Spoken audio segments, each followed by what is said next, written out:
Well, I hope you enjoyed our last activity. As I mentioned, AI is everywhere, and you might like it or you might hate it, but you might as well learn how to integrate it. And since we're going to be using the standard input and standard output capturing technique later on, I hope you had a chance to complete that last activity, because our next activity, we're going to do another fishing break. We're going to go ahead and take a look at the next step in our doing things just for the hell of it, when we consider that we're not really in the ready, set, or code, but just like the standard input and output and error, we're going to be using our prototype that we come up with here in our coding mode.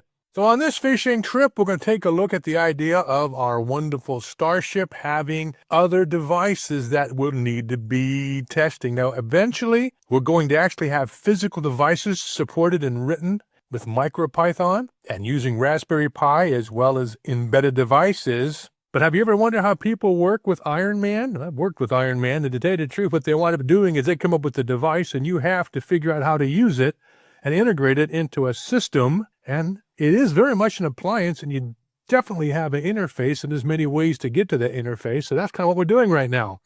We're going to create, like we do in the DoD, a straw man that allows us to mock things up and begin to test and regression test a physical device or a logical device. From my point of view, I don't care what kind of device it is. I just know how the interface works, and then the engineers and I come up with a way of making our hardware integrate with our software, and away we go. So what I call the Iron Man pattern is the way we're going to integrate another component into the suit, or Jarvis if you would, and by way of another AI demonstration. I wanted to share with you in the comments some code that we have created that will allow us to integrate our Red Alert prototype into our system by using our familiar ipinfo.py file. One of the things you might discover over and over again when you're using AI is they're pretty big on PEP 8. So let's take a look at the demonstration. The generative I used for the AI over on GitHub was here. Create a Tinker application to accept packet that will set the background color of the main window to either red, green, or yellow, matching the Star Trek Red Alert states. I talked about some other things here that helped, and I was incredibly impressed with the AI came up with, not only because it was able to generate the sound files if we didn't have any, which is a master stroke, but also that it was very easy to integrate into our program, as we'll talk about later on. Rather than going over the code with you, and for the moment, we do have, as shared in the comments of this video, a link to my Copilot session. And I don't think this link will be around forever, but it's going to be around long enough for you to take a look at this session for yourself, as well as to download and test the code. Now, if you don't have this code, you'd like to have it, or perhaps the link is gone, go take a look at my Ko-fi site, which you can see on my soft9000.com Nexus, and I'll have that code available for you to use for any of my friends and followers up on the Ko-fi community.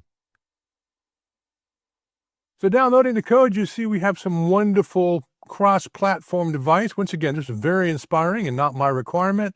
And that's quite wonderful to see that we have support both for Python 3.7 cross-platform, as well as for what would need to use simple audio on Linux and Mac OS as well.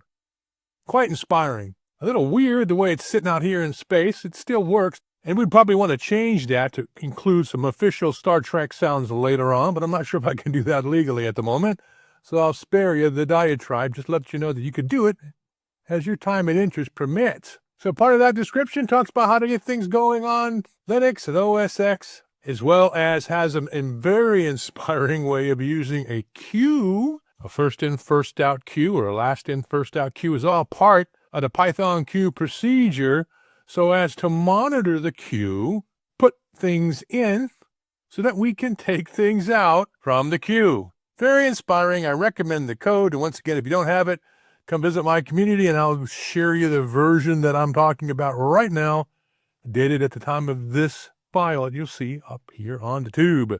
Running the code, all I had to do really was to integrate it, as I mentioned, with my very unpythonically named IP info, imported from PyTrack, which means we're in the folder, in front of the module, and we use a UDP port for what I'm calling the red alert device, or RAD, and of course we're using the loopback port. Once again, we'll change that to something else later on, but right now it's good enough for what we need to do to get things started.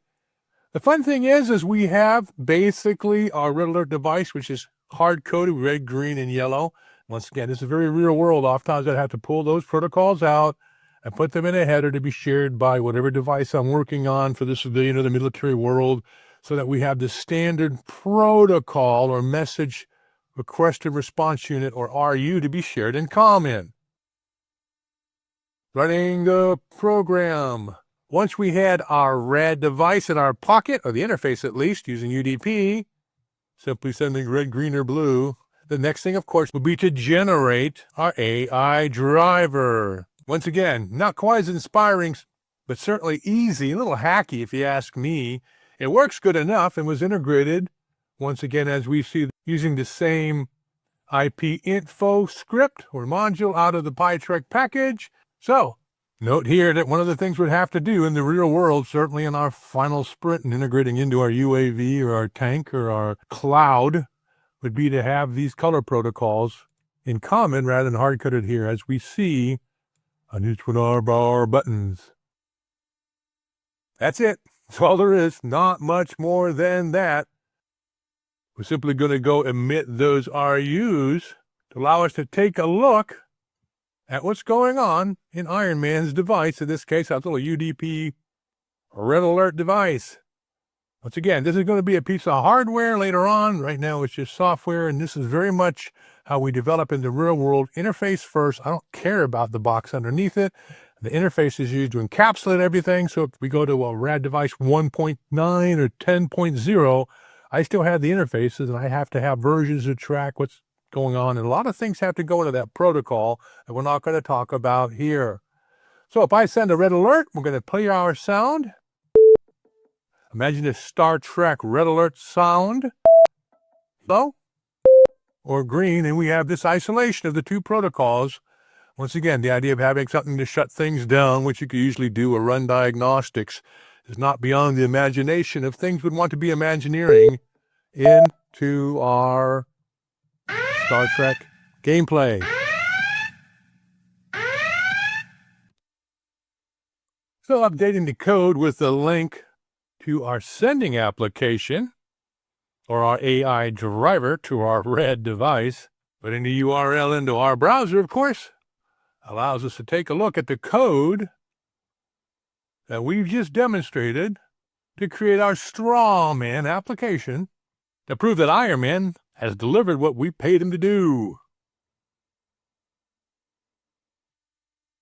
So when it comes to Imagineering, we'd have to ask ourselves, what else could we want to do with this in the real world, certainly in our game, which is what we're going to call real world, certainly for Wagile 1, and would obviously want to have Trek servers somehow to be able to either send a red alert status to the player's device, maybe vibrate the beer can on our heads, spin a propeller, or just a little red LED we'll be doing at some point in time, as well as to check the red alert device, if not to run diagnostics, but also to see what our present status is, once again, possibly for logging purposes as well. So, what will we have to do to get Iron Man's new geopositioning system or weapon system to work with our PyTrack?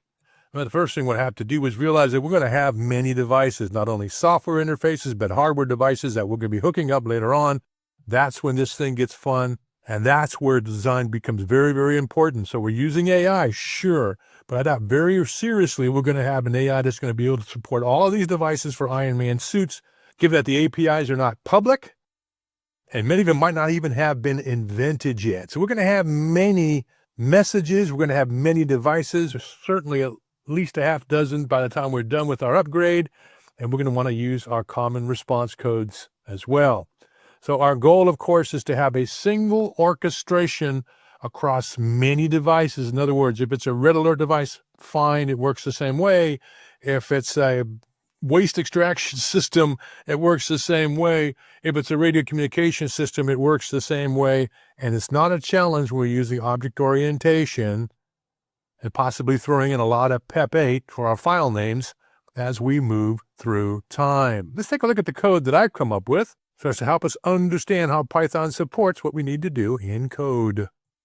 Once again, generated by AI. We talked about earlier how we're just going to use the HTTP status codes, and we had AI come up with a very nice way of doing the same, simply by allowing us to allow the names of our enumerations to become the descriptions by replacing the underscores with a space, and then, of course, using title case, which was fine.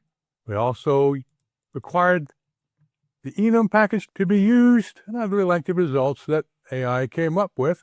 And you can chat these up using any AI that you'd like to use if you don't want to use ours. Very Pythonic file name.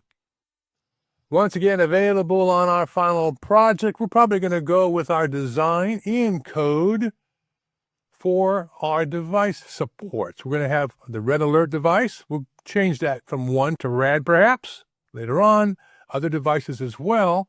And we needed that class enumeration so as to specify an abstract device that we're going to be using in creation. So every device that we're going to have should be enumerated here. Doesn't matter what the name is. It matters that we have a unique device identifier, and all we're going to be doing is saving that in our abstract base class for a device. What we need each and every device to do to give us our common orchestration is simply to give us a receive and a send capability, no matter whether I'm using IP, UDP, FTP, HTTP, or 2 orange juice cans with strings on them. I'm going to send a string message and I'm going to get a response. And if at some point in time, I believe we're going to have the same transact message to use because we have standard response codes, but right now we're talking about the pure abstract device as saved in a very Pythonic ABS_protocols file. Once again, available over on Ko-fi, but you'll see it checked in as part of our final solution. So from HTTP status, we import our enumeration class so as to hardcode in our status as well as result string that we're going to get from our abstract device and return it as part of our response.